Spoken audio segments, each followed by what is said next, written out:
right, let's go back to the calls, and how about we talk with Emily from King of Prussia. I love that town. Oh, that's a nice name. It just sounds Prussian. Regal. WBYN Yes. is the station. Hi there, Emily. How are you? Good. How are you? Doing all right. How can we help? So about 10 months ago, actually 10 and a half, I found out my husband was gambling.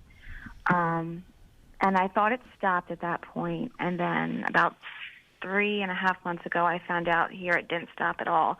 And he had been gambling the whole time. At this point, he's probably lost about $10,000 by doing this. And we've tried to go to seminars, like marriage seminars, and we're in counseling 3 times a week. One is for couples, and the other 2 is for individual. One is for his addiction. But I'm kind of at the end of my rope at this point. I know that I committed to the marriage, and I have been trying to do everything that I can to stay in it and to try to help him. But it is getting to the point where he's just lying so much, and it's so hurtful, and he's not sticking to anything that he says he's going to do, like as far as stopping. And he's tried to he's even told the counselor that he's not ready to stop gambling, he's not willing to stop gambling, and he's not able to stop gambling. And if I leave him, he said he's going to gamble like 5 times a week, or I could just go with him about 1 to 3 times a week. He has like a schedule where I would go with him. Okay. I get it. I think we all get it. I don't know what to do. Yeah, okay. So let's start with you, Jill, and Ron, and then I'll wrap this up. And I'm really glad that you called us, because I think some of the things we say to you, a lot of folks will relate to them. Well, right, Emily, regardless of the problem, this is addictive behavior. And so actually what he said to you was probably one of the more honest things he has said to you, that he's not ready to stop, he's not able to stop, right?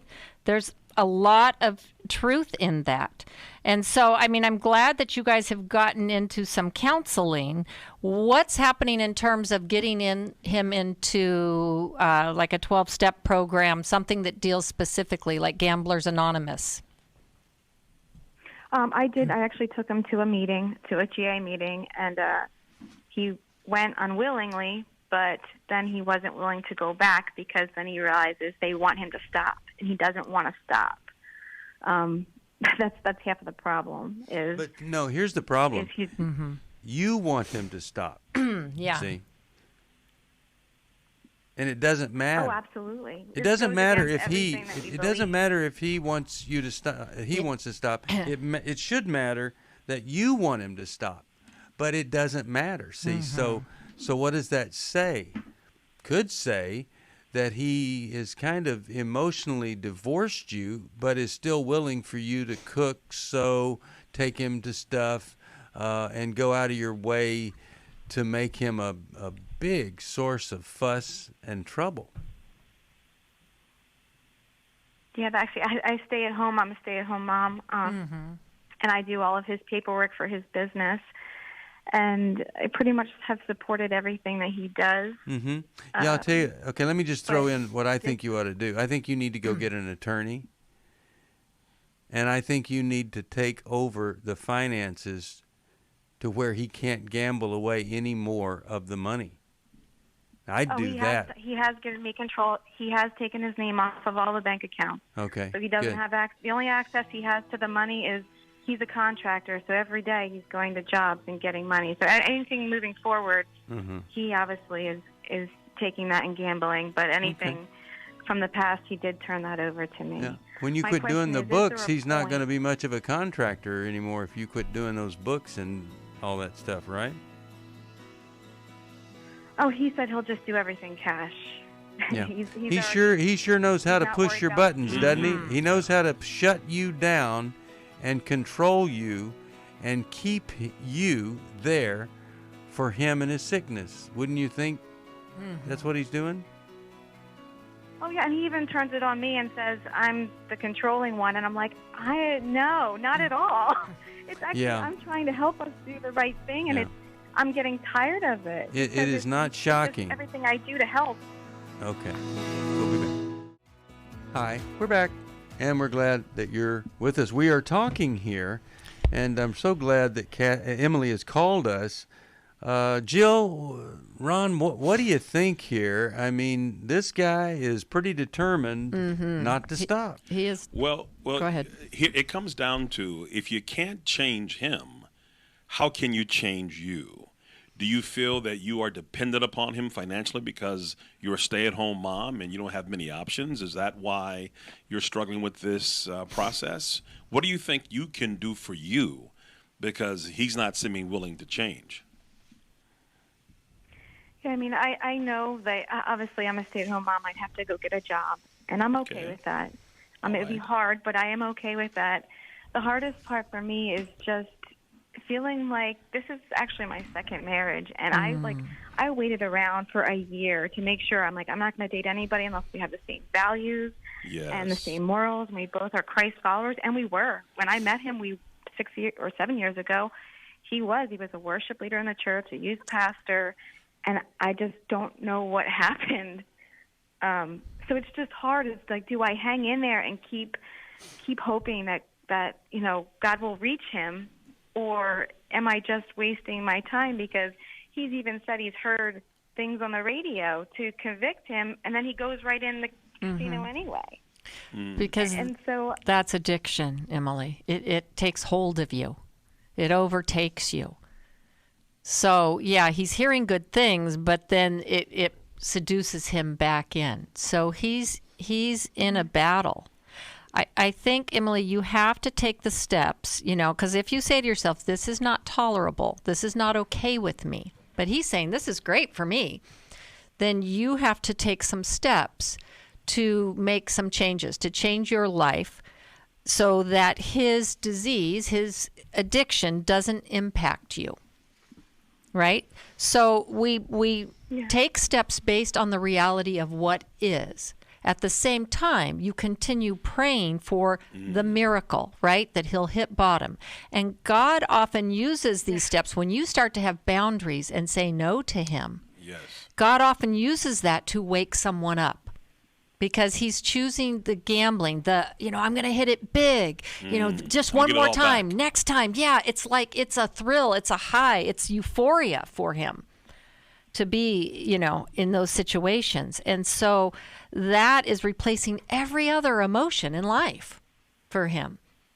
And sometimes people have to lose a lot before they wake up.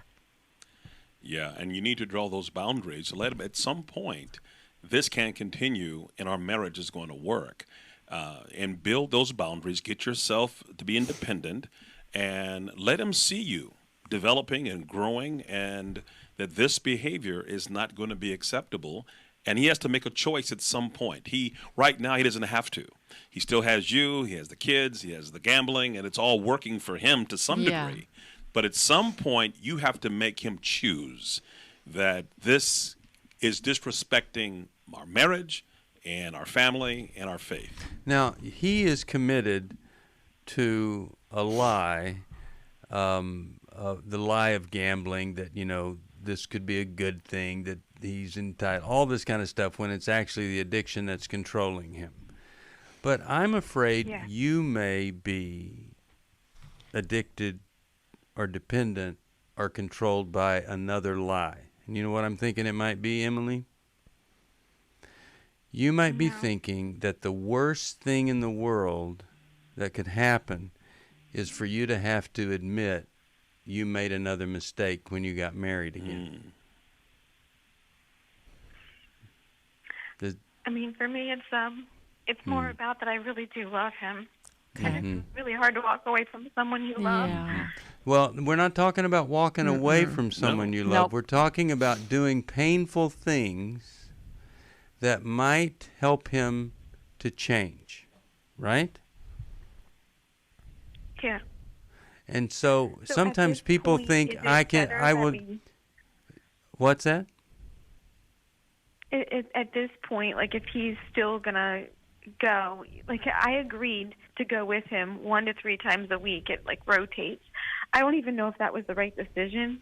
Well, he look. kind of gave me an ultimatum and said Yeah. if I didn't, he was going to go more. So I went along with it. But Well, see, listen to me. Listen.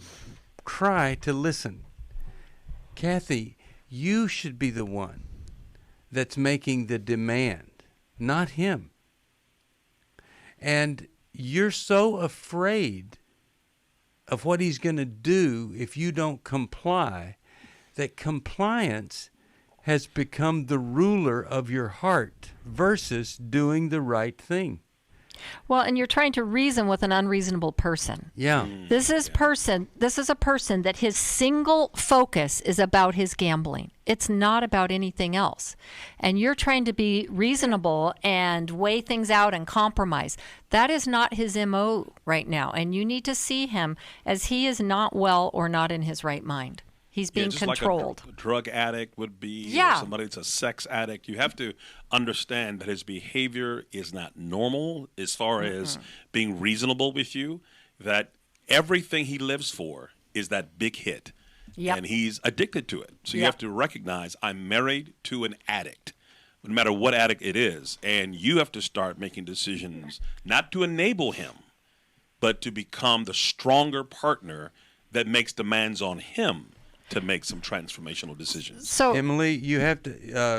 Emily, go yeah, ahead. I just wanted to point out that even though you don't work and stay at home, besides running a household, you do the job of his books. You are a bookkeeper. Okay? You could quit from keeping his books and you could do someone else's books and you could do it from home. There's a lot of jobs out there like that right now. So if you could shore up the money, if you've got access to all the accounts now, and you could start bringing some money in, right, then you could minimize the impact of him having to face the consequences of nobody taking care of his books and things spiraling for him. That would be a wake-up call. And I think I guess that's the part that I have to come to terms with is he's okay if I leave. And he, at this point, he would rather leave than give up gambling. And that's hard. That's hard to accept. That's what he says, I but it's a different reality. Yeah. When the cooking's gone, the love is gone, and you're gone, that's a different ball game. Do you see what a manipulation that is, Emily? It keeps you tied in. Sorry, Steve, were you going to say something? But No, it's I was just funny gonna say 'cause that he says, every- he turns it on me. Yes, every, he gaslights you. Yeah, and you haven't done anything for you. Yeah. Emily, you've done all this stuff. Is it any better from all the stuff you've done? Is it any better? Oh no, it just Okay. actually I'm more Okay. aware of all the lying. Okay. Yes. So now you have a question. Are you going to continue to do what you're doing, or are you going to get some help? Are you going to continue to say, well, once he gets this taken care of, I'm going to be okay, versus say to yourself, I am not okay, and everything I've done under my own power has not changed anything. In fact, it's made it worse. And here's what I would want you to say. This guy is manipulating me so well, I have to have somebody to help me not be manipulated. I have to have a coach, a counselor, someone, a therapist that I can run stuff by on a regular basis. Yes. Now, do you believe that to be true, Emily? I do. I have an individual counselor, but she's also our marriage counselor. So I think at this point, I need to tell her what you're saying and let her know that I'm maybe not willing to deal with this anymore because it's just so much lies. I've never just seen tell her anybody this. lie so much. Yeah, just tell her this. What you have been doing isn't working, and what I've been doing isn't working. So we're going to have to do something else. Having us in here in front of you and him lying and me hoping and wishing, not going to work. So let me see if we can find a therapist for you just in case she doesn't respond to that. But look, sometimes if all you got is a hammer, every problem's a nail. And this problem is a little bit screwy. And so you need a screwdriver versus a hammer. And maybe the therapist only has a hammer that works with couples. But I'm going to tell you, I've heard people talk about sexual addiction. I've heard them talk about food addiction, alcohol addiction. And I am convinced, I don't have this problem, but I'm convinced gambling really is one of or the most difficult one to fix. And here might be why. When you have a drinking problem, you never hit the jackpot, you know. Right. No. But with gambling, there's always a chance. Intermittent reinforcement. Always there. Yep. Yeah. With heroin addiction, you might get relief, but you know the addiction's worse. But with gambling, this could That's be good. it.